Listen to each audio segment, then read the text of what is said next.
Remote hearing at the Capital Investment Committee for April 19th is called to order. This remote hearing is taking place in accordance with House Rule 10.01. Is being live streamed by the House Public Information Office. Mr. Wilcox, please take the roll. Chair Lee. Lee present. Lee present. Vice Chair Murphy. Murphy present. Murphy present. Representative Erdahl. Present. Erdahl present. Representative Igbadje. Present. Igbadje present. Representative Berg. Present. Berg present. Representative Davids. David's present. Davids present. Representative Frankie. Frankie present. Frankie present. Representative Freiberg. Present. Freiberg present. Representative Hansen. Present.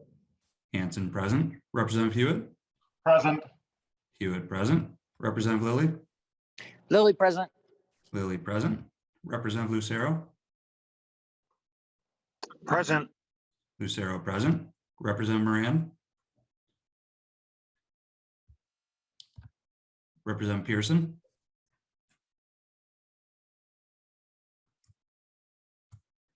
Representative Pearson. Representative Raleigh. Raleigh present. Raleigh present. Representative Rasmussen. Rasmussen present. Rasmussen present. Representative Ryer. Fryer present. Ryer present. Representative West.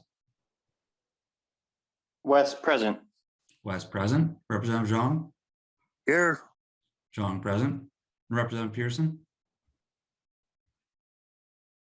All right, Mr. Chair, we do have a quorum. Quorum is present. Chair Murphy, may I have a motion to approve the minutes for Thursday, April 7th? Yes, Mr. Chair, I move approval of the minutes for Thursday, April 7th as printed. Chair Murphy moves approval of the minutes for Thursday, April 7th. Any discussions? Hearing none, those in favor say aye. Aye. Aye. Aye. Those opposed say nay. The motion prevails and the minutes for Thursday, April 7th are approved. Good morning, members. I hope everyone had a good break with their family. Today, we will continue to hear informational bill hearings with amendments offered for reference only. And the first bill on the agenda today is Representative Hansen. We don't have a bill number yet, but it's coded 22-07574. Please proceed. Thank you, Mr. Chair. The bill 22-07574 is a topic, affects a topic that this committee has heard over the years, and that is the Robert Street corridor in West St. Paul.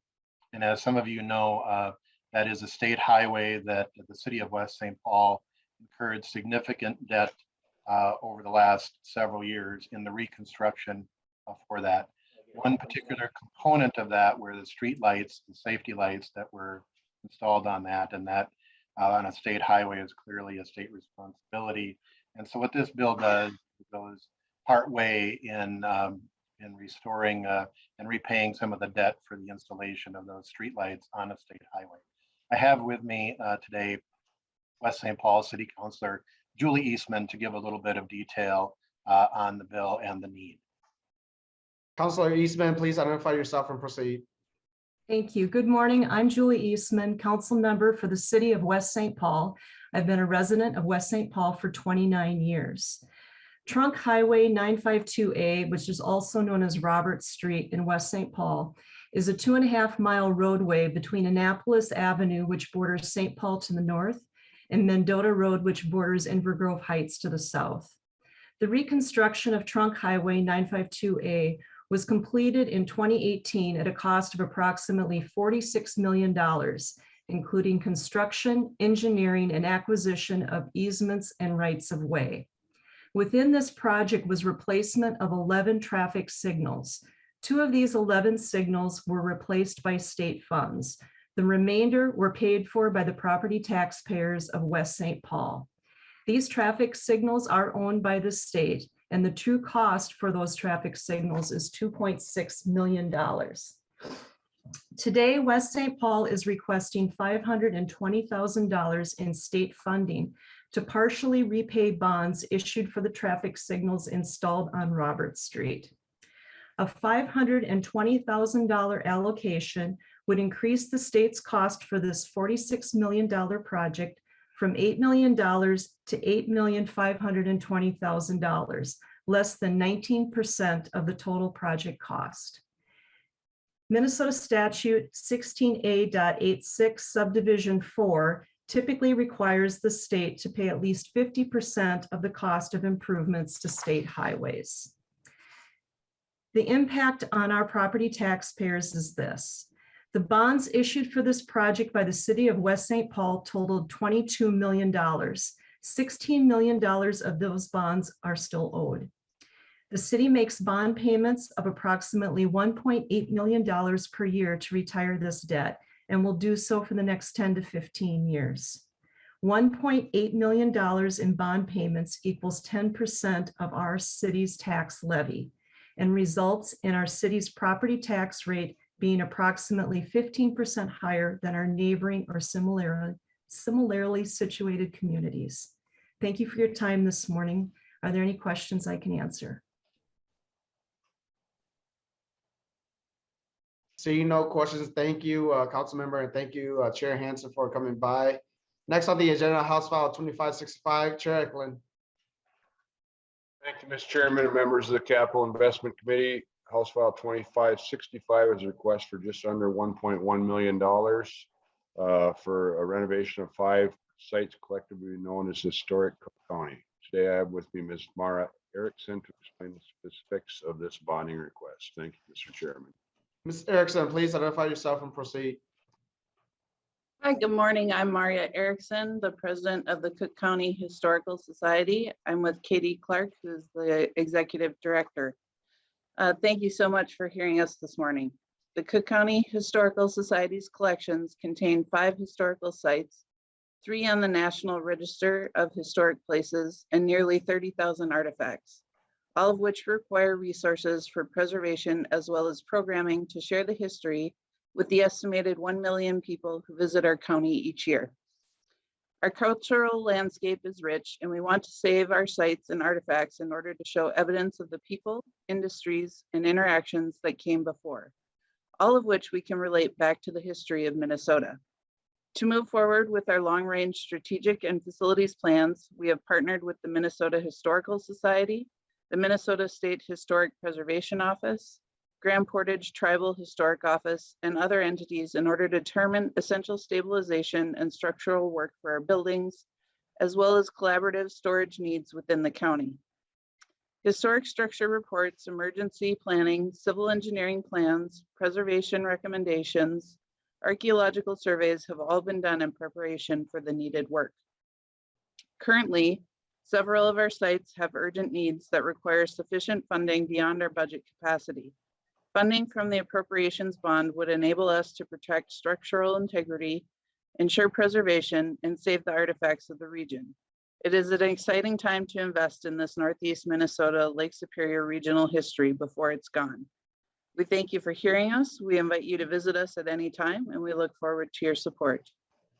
Do you have any questions? Representative Erdahl. Thank you, Mr. Chairman and Ms. Erickson. Could you be a little specific as to what these historic sites are? Ms. Erickson. We have the Historical Museum, which was built in 1896, which was the original Lightkeeper's house. We have the Chippewa City Church, one of the last remaining elements of the Anishinaabem's Chippewa City Village, built in 1895. That one in particular needs stabilization to prevent further deterioration, correct drywall, splaying walls, foundation issues, and moisture issues. We have the Bolly's Blacksmith Shop, which was built in 1911, which chronicles the economic progression from 1911 to 1990s through the work of 3 generations of Bolly's blacksmiths. We have the Johnson Heritage Post Art Gallery, which is designed to reflect the original trading post from 1906 on the same site. That offers a permanent collection of regional artists, hosts 24 exhibits of local and regional artists throughout the year. We have the 1930s replica fish house and a 1935 fishing tug Niji, which are maritime assets that educate about commercial fishing and industry from the late 1880s to the 1950s. And then we are working on building archival storage. We have purchased a lot for that. And then we're hoping to eventually get the Coast Guard station for a maritime exhibit. Representative Erdahl. Thank you, Mr. Chairman, and Ms. Erickson. We do run money through the Historical Society through Legacy, in addition to bonding. Have you made requests of the Minnesota Historical Society for legacy funding? Ms. Erickson. We have researched that. Do you have more information on that?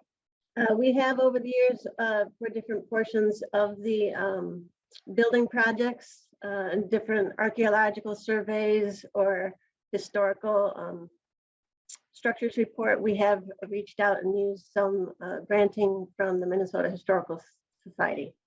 Can you identify yourself for the record, please? I'm sorry, I'm Katie Clark, the Executive Director of the Cook County Historical Society. Thank you, Ms. Clark. Representative Erdahl. Thank you, Mr. Chair. And just commenting, in my area, we have made requests of the Historical Society for historic building restoration and have been successful with that. I would suggest that you also pursue that avenue. What was the, Ms. Erickson, maybe I missed it. What was the amount you're asking for? Ms. Erickson.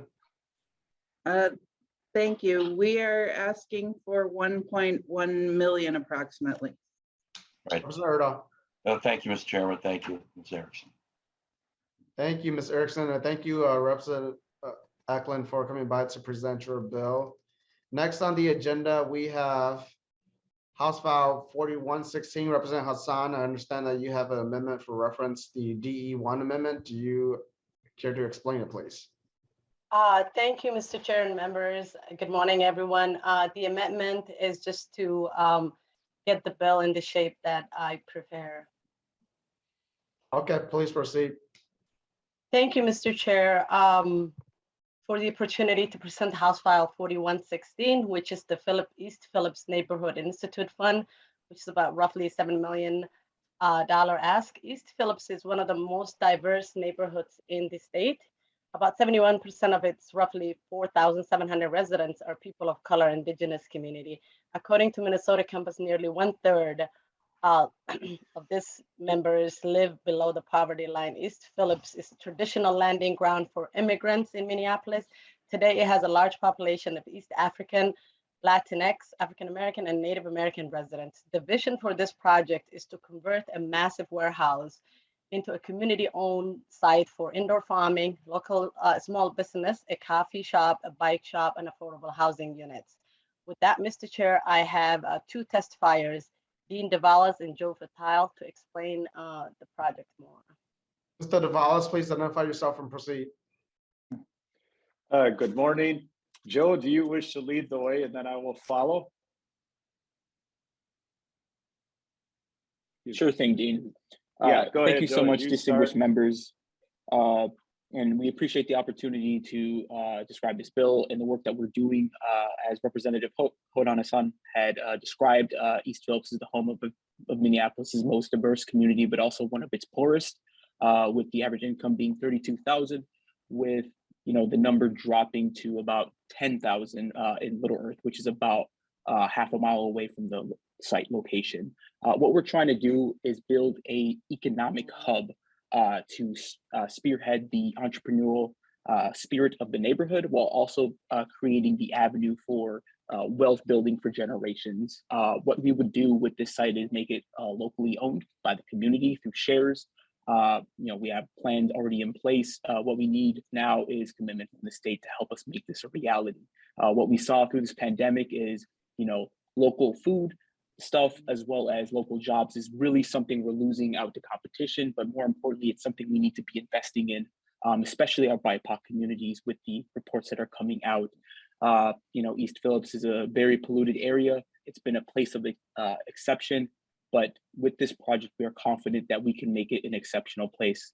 And I'm happy to take questions, but Dean, I think you're next.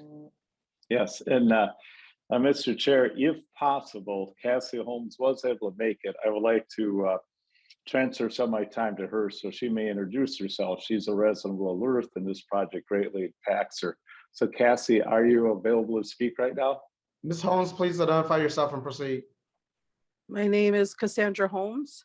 I just want to say thank you and hello to all my relatives and for giving us this opportunity. I just want to talk about the importance of us being successful with the help of all of you folks and anybody who supports us, is that I have lost a child to environmental injustice, to a disease he was not born with. We are losing people every day here. We have a lot of health disparities.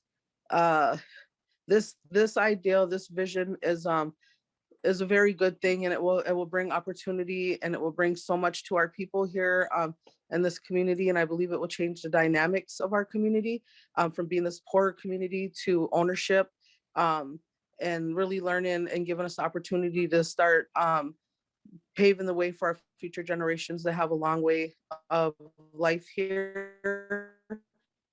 If we're not successful, fearful that the people living here will have shorter lifespans, and also than we already have. And then also, like, it would just be, I'm sorry, I'm really emotional, but it would just, we would not survive this here if we're not successful. Thank you for your time. Thank you, Ms. Holmes. Mr. Davalos, a minute. Thank you. Yes, thank you so much. This project is really going to be one that's going to set a new precedent on how community development occurs. The heart and soul of this is going to be owned by the community. And the idea is that it'll start allowing to create intergenerational wealth within the East Phillips community. It sets a pattern for future developments, such as the development at the Kmart site, the Upper Harbor, the Herc site. Because not only is the wealth of real estate within the developer and with the development, but with the residents of the neighborhood too. So this creates a major precedent that will really create a greater distribution of wealth and economic opportunity. To give you a bad or good example, I look at it, the Green Bay Packers, for example, is owned by the community. There's a great pride of ownership. It obviously helps there's a good team that comes with it. But still, that pride of ownership and that wealth building that came with that opportunity and having that team there owned by the community creates tremendous pride.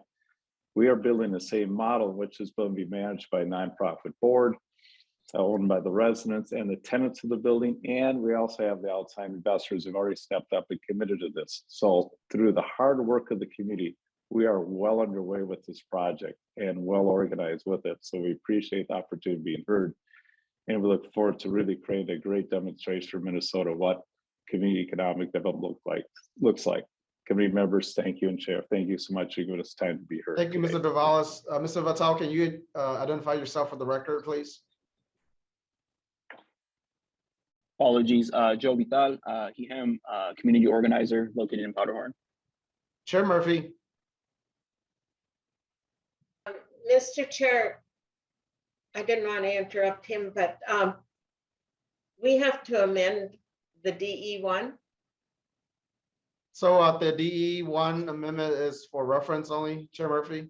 Oh, thank you. Okay, Representative Erdahl. Excuse me, I'm sorry, Mr. Chairman, but I was trying to take my hand down, not put it up. Okay, thank you. Yeah. Thank you, Representative Hassan. Next on the agenda is House File 4514. Representative Hassan, please proceed.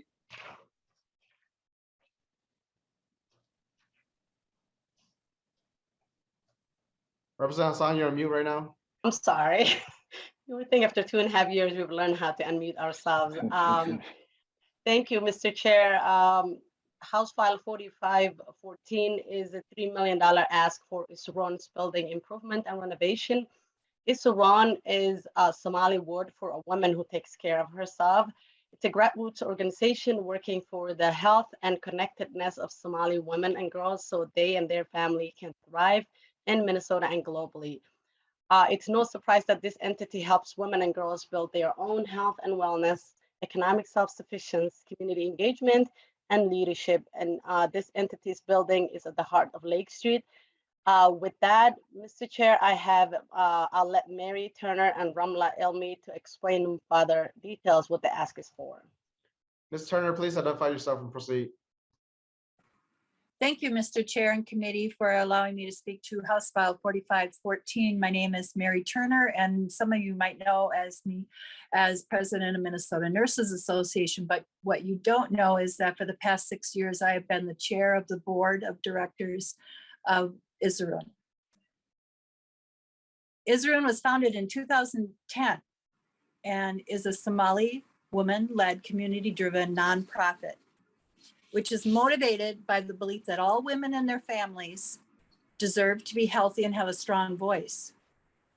As Representative Hassan said, a woman who cares for herself is what Isuroon means. We believe empowered women are the key to building a thriving community. Isuroon focuses on enhancing their assets and strengths to advocate for their own physical, mental, social, and financial well-being. We are doing an amazing job. Just as an example, the first year of the pandemic, we gave out $2 million worth of rent assistance and delivered 200,000 pounds of food. We are also not just focused in Minneapolis. We serve people all over the state of Minnesota. However, our ask for $3 million would allow Isuroon to renovate our building, to improve program delivery, provide additional privacy for legal and mental health clients and staff, and reconfigure space for cooking demonstrations and our doula training.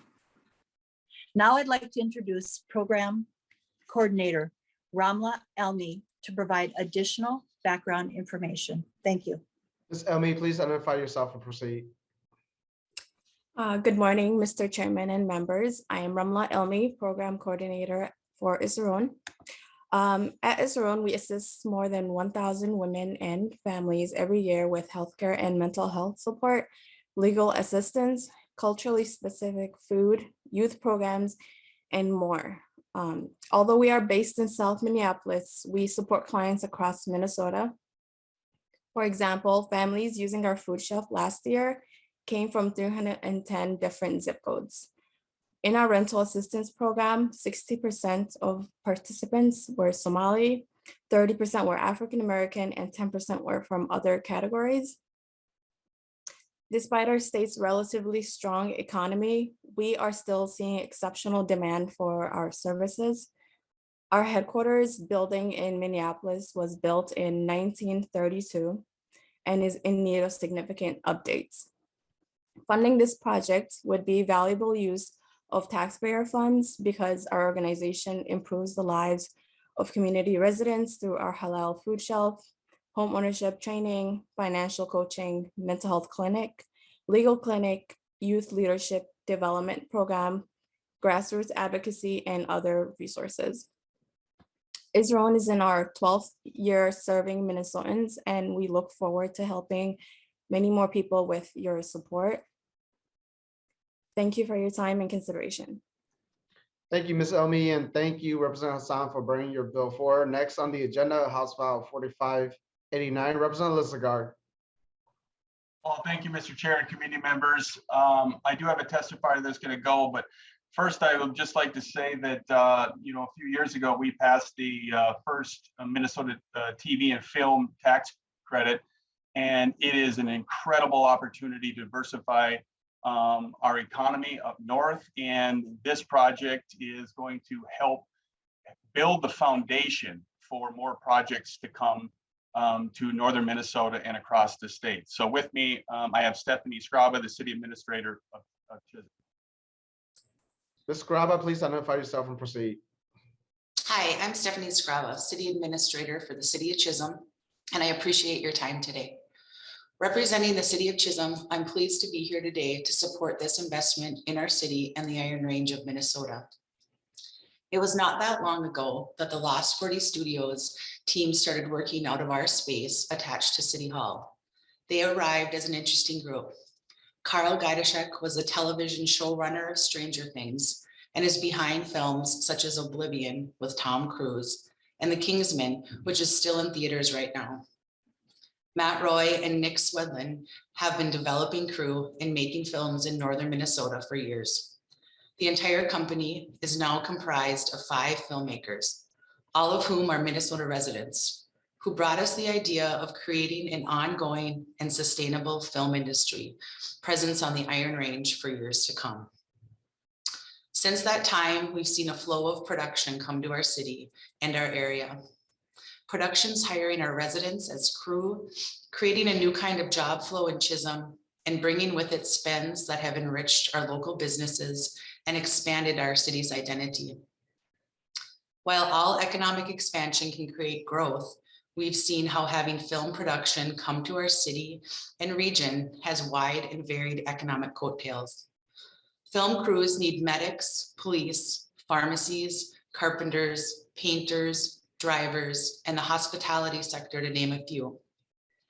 While these are the direct beneficiaries of this kind of investment, there is also a tourism value in having the beauty and dignity of our region expressed in film and TV across the nation and the world. Finally, the reason we are all here is that our city is located inside 3 zones of film incentives, and we happen to have what is potentially the largest soundstage in Minnesota. Already, Lost 40's home base at this stage is bringing in over 2 million of the 5 million in regional spending this year. Their second of 5 films slated for this year is preparing to shoot as we speak.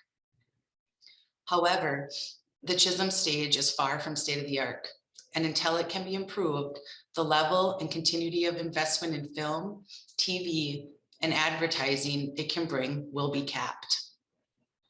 Quite simply, what is already a successful beginning cannot grow without investment in this space. Larger films, backed by more stable entertainment studios and networks, expect a facility that can support their customary workflow. In fact, one irony of the current situation is that the small budget projects currently at work have less ability to take advantage of the space than the larger counterparts Lost 40 has waiting to come work in our area. The ask represented in the bill before you isn't looking for funds to seed something and then see if it takes root. Lost 40 Studios is already a welcome part of our community and is building a workforce in our area, both through the film they produce and a series of workforce development workshops they are holding. In short, the working relationship between Lost 40, the city, and people of Chisholm is alive and well.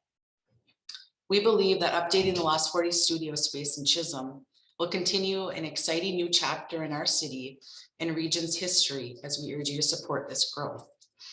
Thank you so much for your time today. Thank you, Ms. Grabauer. Are you the only testifier, or is Mr. Gajuszek testifying too? I'm here to answer any questions, but I don't have prepared remarks. Okay. I'll see no questions. Thank you, Representative Lislegard, for this presentation. Next on the agenda, House File 4484. Representative Lislegard. Well, thank you, Mr. Chair and committee members. The 148th Fighter Wing has been an important and strategic partner in Northeast Minnesota. In recent years, the 148th National Guard has been called countless times to protect, defend, and restore order in our state, nation, and internationally.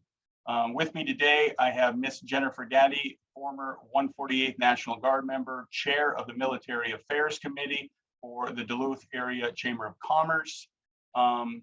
Please welcome our testifier. Ms. Katie, please identify yourself and proceed. Good morning. My name is Jennifer Katie. I am the chair of the Duluth Area Chamber of Commerce's Military Affairs Committee and a retired member of the 148th Fighter Wing. The Duluth Area Chamber of Commerce is one of the state's largest chambers, serving over 1,000 members. Our footprint allows us to be an influential regional chamber advocating for investments and policies that will benefit the economies, businesses, and communities of northeastern Minnesota. The Duluth Chamber's unique Military Affairs Committee promotes and supports the economic impacts of all local branches of the military, including the 148th Fighter Wing's Duluth Air National Guard base. Duluth has been home to the 148th Fighter Wing's Bulldogs since the unit was reactivated in 1948 following the end of World War II. We are proud to host the Bulldogs and proud of their mission to protect America's global interests and defend our homeland, with exceptional people, aircraft, equipment, and capabilities. Today, the 148th flies the newest and most capable F-16s in the entire U.S. Air Force fleet and is trained to provide suppression and destruction of enemy air defense. The 148th is also a NORAD aerospace control alert trained flying wing capable of defending the air sovereignty of North America when tasked. Additionally, the 148th executes a state mission within the Minnesota National Guard to support Minnesota's domestic operations response efforts. The MAC recognizes the significant contributions of the 148th Fighter Wing to our region's economic health and welfare. In fact, the annual economic impact of the 148th Fighter Wing is $96 million, and they are Duluth's 8th largest employer with over 1,100 total personnel. Consequently, many of the Fighter Wing's airmen are also employed by our chamber members in their civilian careers and have family members that contribute immense value to our region's communities and economy. Investment into the 148th Fighter Wing's Duluth Air National Guard base would demonstrate the state of Minnesota's commitment to supporting the men and women of the 148th and ensuring the wing's continued economic value to northeastern Minnesota.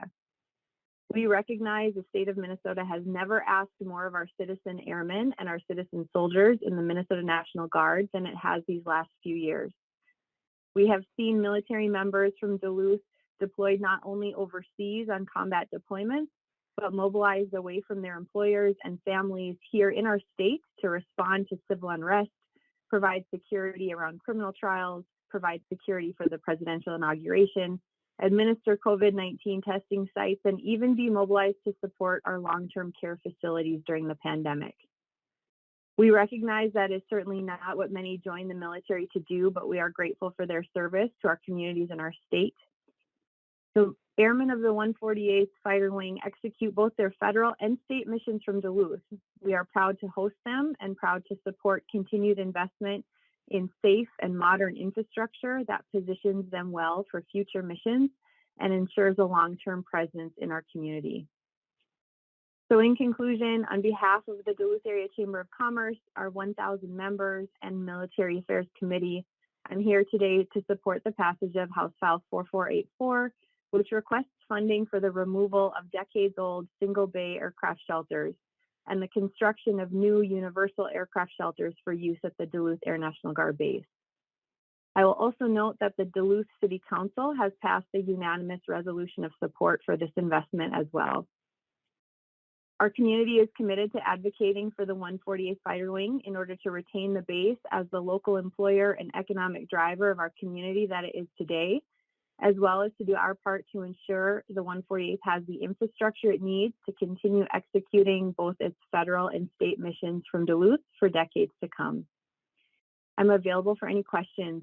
Thank you. Director Kerr, are you here to testify too, or only for technical questions? Mr. Chair, I do have just a couple of comments, if I may. I would like to point out that, though this is not an agency initiative, we did plan on bringing this forward next year. And I wanted to point out that the real crux of this is a trip that the committee took to the Duluth Military Affairs Committee took to Washington, D.C. a few years ago, where they had an audience with a very senior civilian leader in the Air Force. And they asked her directly what Minnesota could do to ensure the longevity of the 148th Fighter Wing in Duluth, potentially in a new airframe. And she responded, if the state and local community showed their commitment by investing in infrastructure in Duluth that would support the future aircraft stationing there, that would be very favorably considered as we go through the competitive process to determine what fighter will replace the F-16s that are on the ground. We don't think this is an imminent threat, but we think that we have to play a long game here and make sure that we're putting ourselves in the best position possible to be competitive in the future. So the agency does support this request, Mr. Chair, and we hope you can support it. Thank you. Director, can I have you identify yourself for the record? I'm please? sorry, Mr. Chair, I know better than that. My name is Don Kerr. I'm the Executive Director of the Minnesota Department of Military Affairs. I apologize. Thank you, Director Kerr, and thank you, Representative Lislegard, for your presentation. Next on the agenda, House File 3978, Representative Christensen. Please proceed. Thank you, Mr. Chair, and thank you, members. In October of 2021, the Washington County Heritage Center had its grand opening. It was a well-attended, huge success, actually, and we enjoyed a mesmerizing Native American drumming ceremony. The mission of the center is to preserve, protect, and share the history of Washington County. The public side of the center is now open, but now we are in need of dollars to improve our storage and preservation area. The cost of the project is $1.2 million, and our ask in House File 3978 is $600,000. The Heritage Center will cover half of the project. So, Mr. Chair, members, I'm going to introduce my testifier, Ryan Collins, who is on the board of the Heritage Center. Brent Peterson is here, the executive director of the Washington County Historical Society, and he's available to answer any questions about House File 3978. Thank you. Mr. Collins, please identify yourself and proceed. Thank you, Mr. Chair, committee members, and Representative Christensen for authoring this bill. Thank you also to Representatives Wozlowick, Lilly, and Detmer for signing on. My name is Ryan Collins. I'm the Vice President of the Board of Directors of the Washington County Historical Society. I am here with our Executive Director, Mr. Brent Peterson. Washington County is the gateway to Minnesota, offering a shared history with all Minnesotans.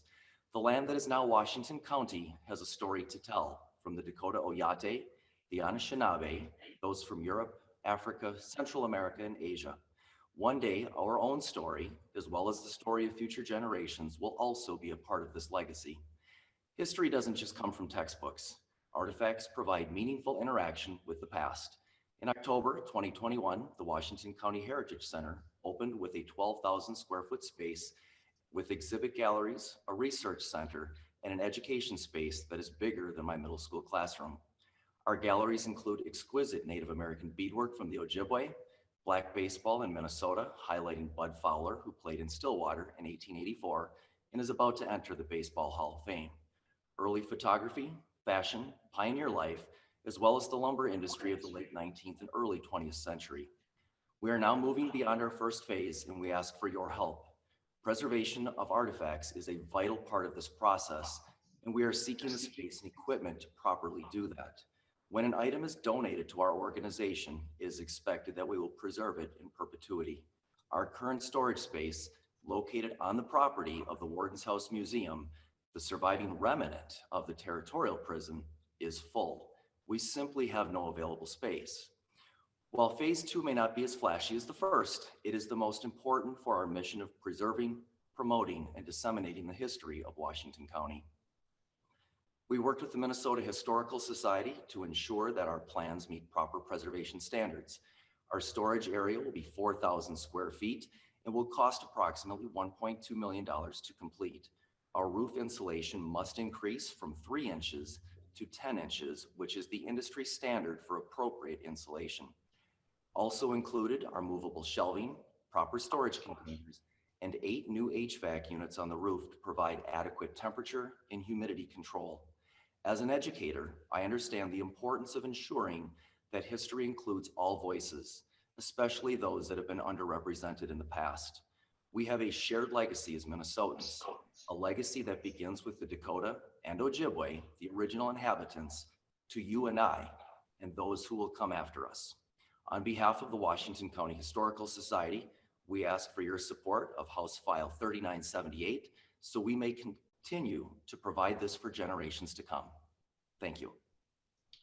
Thank you, Mr. Collins. And seeing no questions, thank you, Representative Christensen, for bringing your bill forward. Actually, we do have a question. Representative Erdahl.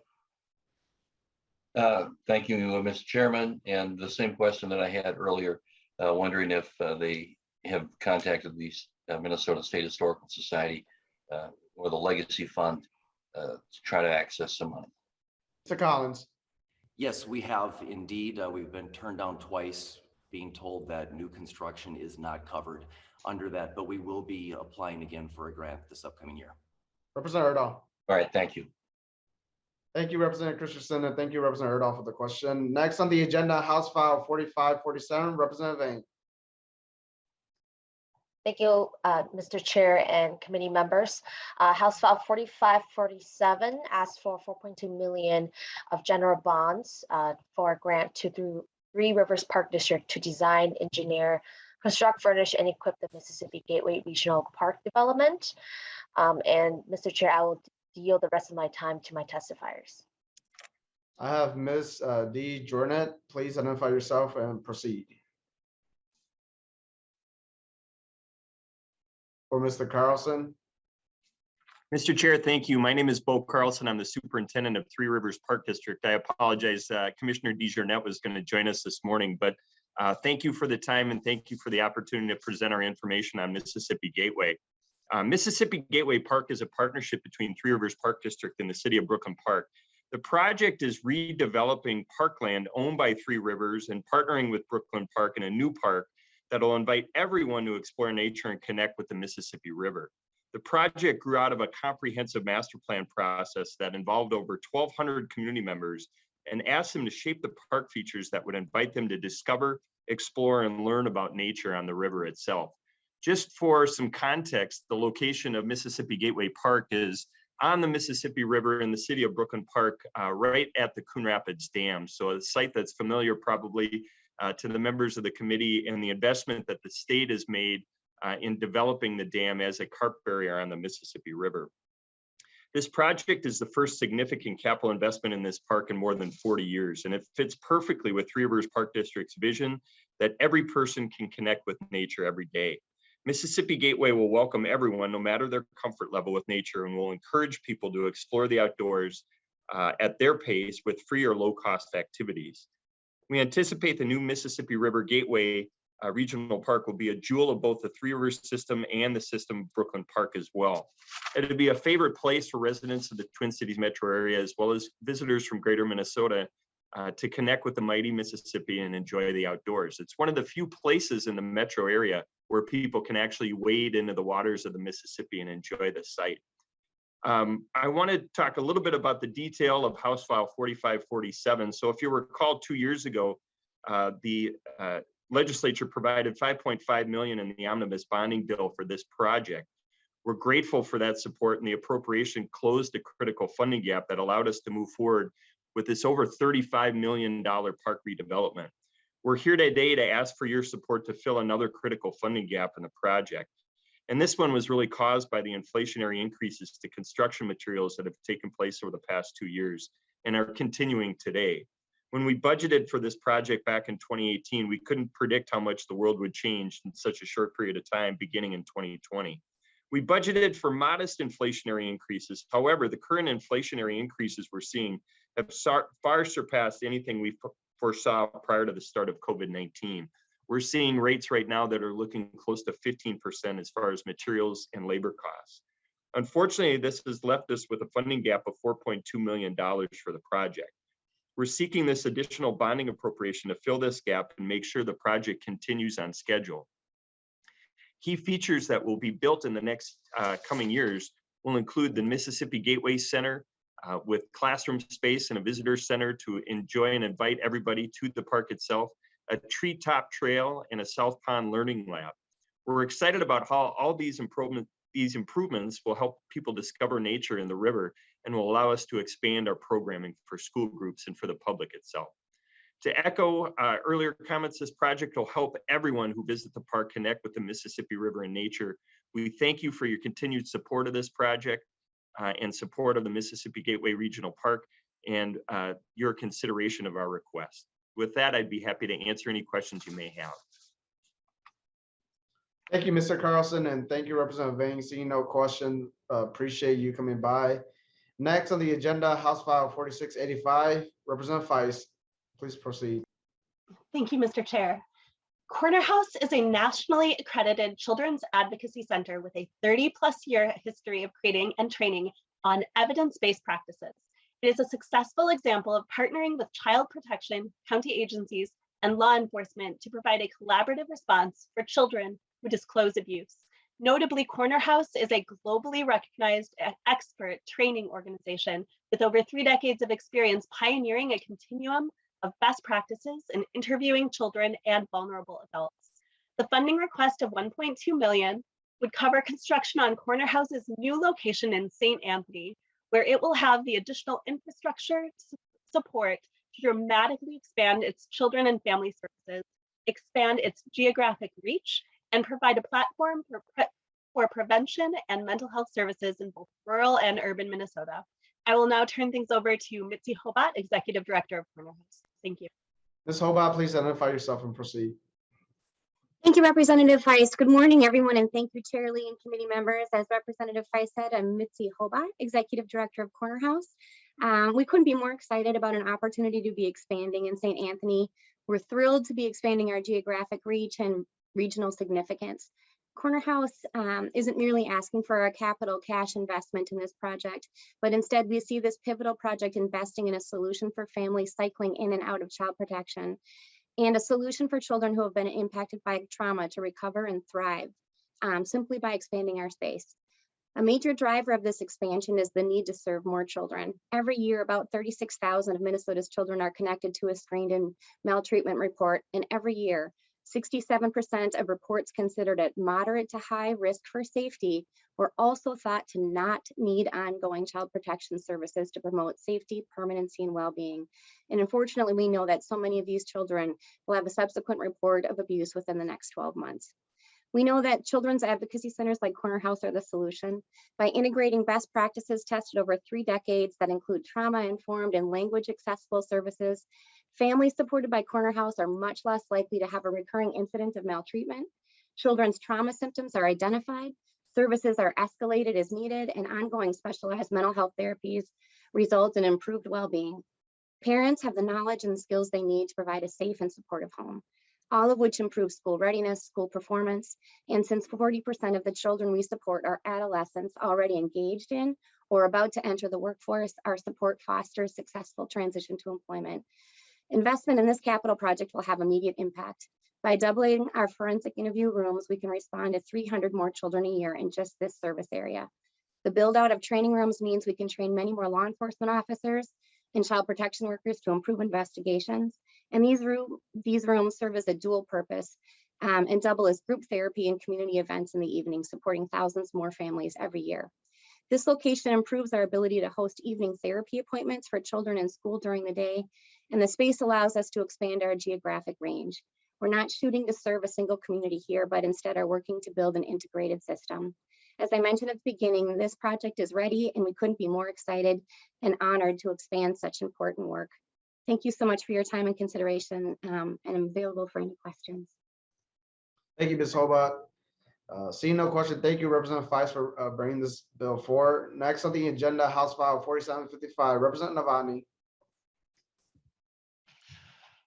Thank you for hearing my bill, Chair Lee. The bill 4755 is a request for $2 million. The appropriation is for the bond process to the Public Facilities Authority for a grant to the city of Elk River to decommission a failed subsurface sewage treatment system in the northeast part of the city, remediate associated soil contamination, and acquire easements. It's also going to include the design and construction of a lift station that will connect the existing low pressure sanitary force main in the northeast part of the city to the city's existing sewer system. The appropriation does not require non-state contribution. And for technical assistance, I'd like to introduce Calvin Fortner, who is the city administrator for the city of Elk River, who can give you more details. Mr. Portner, welcome. Please identify yourself and proceed. Morning, Mr. Chair, members of the committee. Thanks for taking time to consider our request. My name is Cal Portner. I'm the city administrator for the city of Elk River. I guess you can say we're kind of hoping for a Hail Mary today. The Rolling Hills development consists of 28 property owners in the far northeast corner of Elk River. They're one of 7 community cluster type sewer systems that we have here in Elk River, where each homeowner has their own septic tank and the effluent is pumped to a community drain field. These developments were constructed in the early 2000s. Since that time, one development has reconstructed their drain field and another has connected to the available municipal sewer line. At least one other development has inquired about connecting beyond Rolling Hills. When these systems were first proposed, the Minnesota Pollution Control Agency had concerns and had required monitoring wells to monitor the effectiveness and long-term operation of the treatment system since they were a new process. Rolling Hills system is currently failing and they are in dire need of a remedy. Their drain field is overcharged after taking on as much as 30% more effluent as designed due to inflow and infiltration from their septic tanks, many of which are very close to the water table. The city has worked with the Homeowners Association, the University of Minnesota Extension Service, MPCA, the Department of Agriculture, and an independent engineering firm to find options and seek remedies for this small community. Their independent engineering consultant found the most cost-effective option is to connect the city sewer, which is located approximately 5 miles from the development. With only 28 properties to share in the cost of development, the cost which was our earliest estimate was $2.6 million. It comes to about $93,000 per property. For reference, the last development that connected to the city paid about $25,000 per property.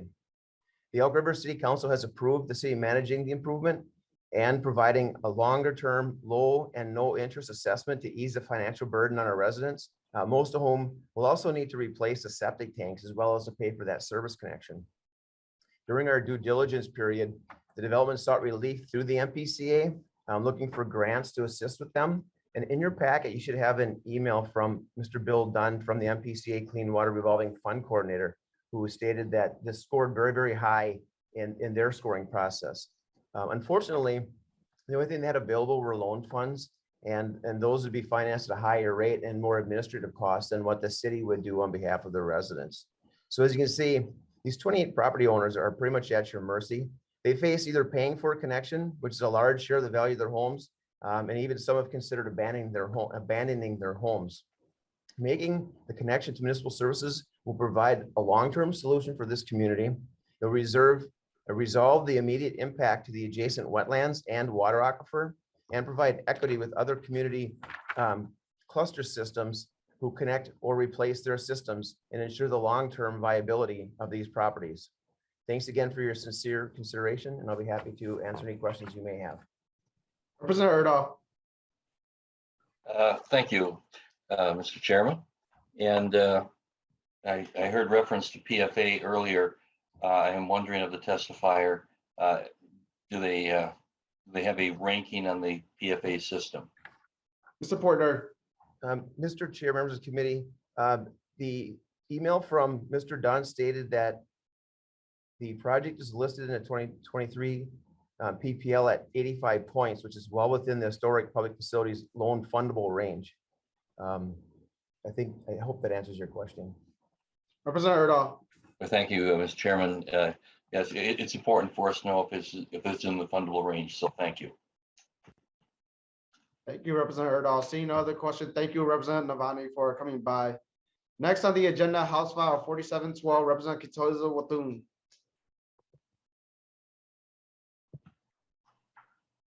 Thank you, Mr. Chair and members, for hearing and taking the time to listen to House File 4712, a high priority Minnesota riverbank stabilization project at the southern border of Eden Prairie. This area is just west of the Bloomington Ferry Bridge that connects Hennepin County to Scott County. The riverbank in Eden Prairie is currently unstable due to soil erosion and a downstream stormwater pond. This, combined with bluff development and ongoing erosion from the Minnesota River, have created a perfect storm in the destabilization of the riverbank. The Lower Minnesota River Watershed District is seeking $4.6 million to stabilize the Area 3 riverbank. The watershed will be working to meet 50% of the project funding with Hennepin County, the City of Eden Prairie, and other various grants. I have Linda Loomis with me today, the Executive Director of the Lower Minnesota River Watershed District, and she will be able to describe the project in broader detail. Thank you. Ms. Loomis, please identify yourself and proceed. Yes, I am Linda Loomis. I am the administrator for the Lower Minnesota River Watershed District. And thank you, Representative Kotyza-Witthuhn, and thank you to committee members for allowing us to testify. This area first became, the Watershed District was made aware of it back in the early 2000s when a city trail failed because of slope erosion. And since that time, we've done quite a bit of investigation of the causes and what's going on in this area. And part of the reason that we are asking the state for money is the increase in the water flow in the Minnesota River that's coming from agricultural and increased urbanization upstream that's increased the water flow is part of the contributing factor to this slope failure. And as the watershed district, we are also responsible for working with the Corps of Engineers to maintain the navigation channel in the Minnesota River. And typically what happens there is the Corps of Engineers dredges the river to maintain the navigation channel to serve the agricultural interests there in Savage with Cargill and CHS, and so that we can keep the channel open. The Corps does the dredging and we accept the dredge material. And we've seen an increase in the dredge that we have to handle every year. And this area is a significant contributor to that material. And so we are asking the state's assistance in helping us manage this area to prevent further erosion, protect the private property that's up above, and also reduce the amount of sediment coming into the Minnesota River. And I guess that's, if anyone has any questions, I'd be happy to answer them. Seeing no question, thank you, Representative Kotyza-Witthuhn, for coming by to present your bill.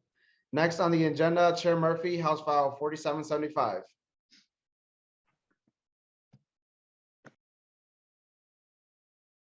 Thank you. Thank you very much, Mr. Chair. House File 4775 is a conveyance bill from the state of Minnesota to the city of Two Harbors for an area around what was at one time going to be a safe harbor and a kind of a marina, but other plans exist today. And so there is not that need for the safe harbor and marina has gone away, but there's prime recreational area land is for prime recreational opportunities for the city to provide to their citizens and for visitors to Two Harbors. And last night I got an advisory note from Department of Natural Resources, and so they have more expertise on this subject than I do. But I would like Jennifer Sturbins from Two Harbors and Miranda Pietola to explain it more clearly than I just did. Ms. Sturbins, please identify yourself and proceed. Thank you, Representative Murphy. I'm Jennifer Sturbins, and I'm the Community Development Planner for the City of Two Harbors. And hopefully everybody got the packet. There are 4 parcels that were acquired by a private sale by the DNR years ago. One is a boat launch, one is a parking area, and then there are 2 green spaces. And what the city desires is to get the 2 green spaces back for the purpose of development. As Representative Murphy said, it would be for more of a recreational development. You can see that the downtown area is located in close proximity to that waterfront. So our goals would be to stimulate economic growth downtown, promote tourism, and capitalize on the already prevalent regional recreational opportunities. I believe when Senator Bach introduced the bill, there was an amendment that said that the city we would be asking for the 2 green spaces with the option later on to possibly acquire the parking space and the boat launch. The city has no intention right now to, we don't want to do anything with that boat launch in the parking area. Our concept will incorporate those elements. We do plan to apply for some LCCMR funding. We've hired the costing group to help us do some lobbying. That is in our North Shore Management Zone, so there is some added layer of protection for that shoreline with setbacks and different things like that. We have the MnDOT Highway 61 project coming up in 2025, so that's quite a big investment. There is potential to reroute some traffic down to that waterfront. As you can see from the handout, we've got Castle Danger on one end. We've got a potential boutique hotel on the other. Those are both, they're located right between our downtown and our waterfront. So they're a great area to kind of bridge some development in between. And I'll take any questions if anybody has them. Seeing no question, thank you, Mr. Urbanson. Thank you, Chair Murphy. Next on the agenda, House File 4489, Chair Murphy. Mr. Chair, House File 4489 is asking for a state appropriation from bond proceeds for the expansion of our arena facility, of which we have over 40 groups of kids of all ages trying for space on one sheet of ice. But the expansion that I'm most interested in is to make it more ADA accessible for the visitors that come to watch hockey and to participate in other ice sports. Also, from a meeting that I was at on Saturday, I learned that there's no gender specific opportunities for girls at this place, except they don't have a shared locker, or they don't have locker rooms for themselves or the teams that they're competing with on site.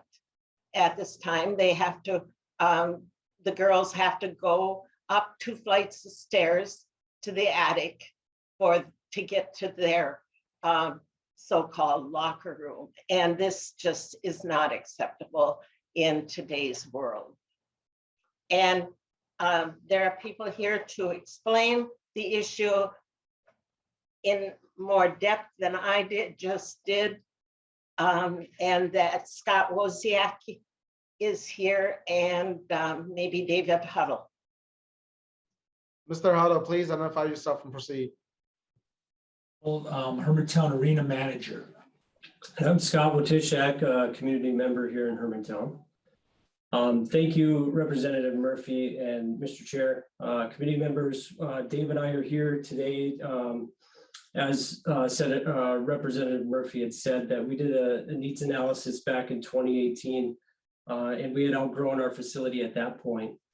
And since that time, our girls program has nearly doubled in the last 4 years, and our facility is not sustainable right now. As Representative Murphy said, our girls program's locker room is upstairs in an old storage room, and the demand that our program has on our current sheet of ice prevents the rest of our community from having an opportunity to use our facility. And today's ask is in addition to the sales tax increase that we're asking our community to vote on this November.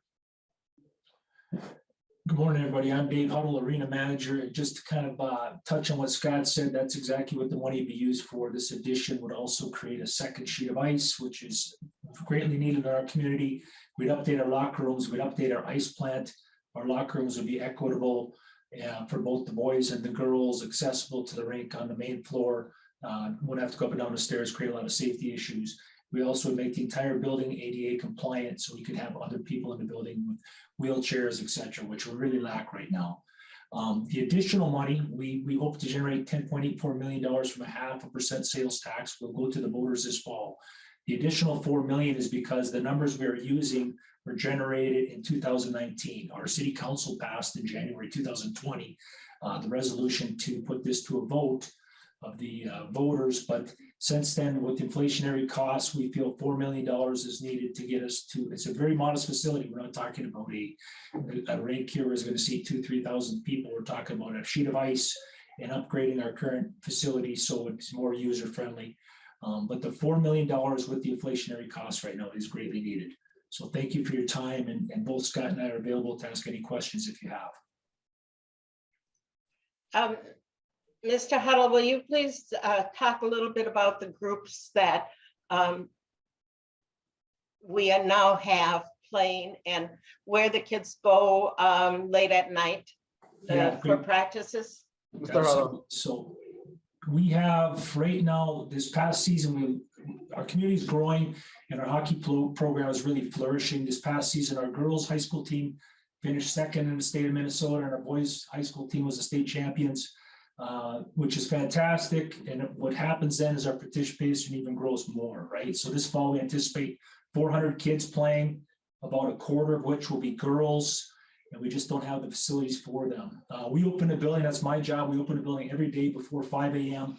We close at about midnight. That's 7 days a week, about 362 days a year. That's what we do. Our kids are on, we use every inch of that facility, every available hour. We have 2 teams practice every day before school. And then after school, they come right in, we go right up till 10 o'clock, and then our adult skaters take over. So we're really, really bursting at the seams. And what this would do, this initiative would give us that second sheet, which alleviate a lot of ice. Our current building is only really a small percentage of our program. We buy all the local ice that's available in the Duluth area, Duluth Superior area, and our association buys that, and that's where our kids go to practice and play their home games. Scott's son is an 11-year-old boy in our community. He probably had 4 games in our building last year of his 35 games. The rest, even home games, were played in facilities like Amsoil Arena, The Deck, Mars Lakeview Arena, Heritage Center, Duluth, Carlton, Minnesota. And a lot of these areas, we're getting their leftovers, so we're getting their late night, early morning ice. So our kids are traveling outside of our community, getting home very late at night. We feel it's affecting their schoolwork, their general overall health. So we're trying to alleviate that. By having that second sheet of ice in our community would be fantastic. And we also have 6 outdoor sheets. We're really trying to keep our kids in our community, get them to bed on time, get them up for school, and just kind of a healthier environment. Chair Murphy. Thank you very much, Mr. Chair. The girls are the Mirage is the championship girls hockey team. Correct. And they work with Proctor, and Proctor's facilities are separate for girls and boys. And they have the home team welcome as well as the visitors team welcome. That's all. Thank We you, Chair appreciate Murphy, your and consideration. thank you, Chair Murphy. Thank you, testifiers, members. That concludes our agenda for today. Really appreciate all the other members and testifiers for coming by. Representative Erdahl. Yes, thank you, Mr. Chairman. And just wondering, as we proceed the rest of the week, I think that Thursday we're having more bills. There is apparently a meeting scheduled for Friday. Could you please enlighten us as to what the Friday meeting is about? So the Friday meeting will be to be determined, Representative Erdahl, like I shared with you last week or before we went on break on our phone call, that we'll be working on a proposal. And, you know, if the speaker and the minority leader were able to come together for joint targets, that we could have been working together last week to put the proposal together. And at this point, it seems like there's no consensus of joint targets. And so the ideal timeline for us will be for myself to roll out the House DFL proposal on Friday. And, you know, things may change as we move along in the process. I'm hopeful that the 2 leaders could get together and we could get to work and not have to roll out a House DFL only proposal on Friday. Representative Erdahl. No, thank you, Mr. Chairman. And, you know, that would be my desire as well. You know, we need to work together, obviously, to get a bill done. I too have been urging the speaker and the minority leader to get together. And I'm sure that I know they've got a lot of things going on, but they need to meet and help us out with this so that we have a number. You know, what are we doing with general obligation bonds? What are we doing with cash? And then we can move forward. If you present a bill, you know, roll out a DFL bill, it will be met with, shall we say, skepticism. But I will reserve my comments on that for when you actually do it. And hopefully you won't have to do that. And we'll be given different direction. Thank you for that comment, Representative Erdahl. Members, seeing no other comments or questions, we will be back on Thursday, April 21st to hear more bills on an informational basis only. Thank you, everyone. The meeting is adjourned.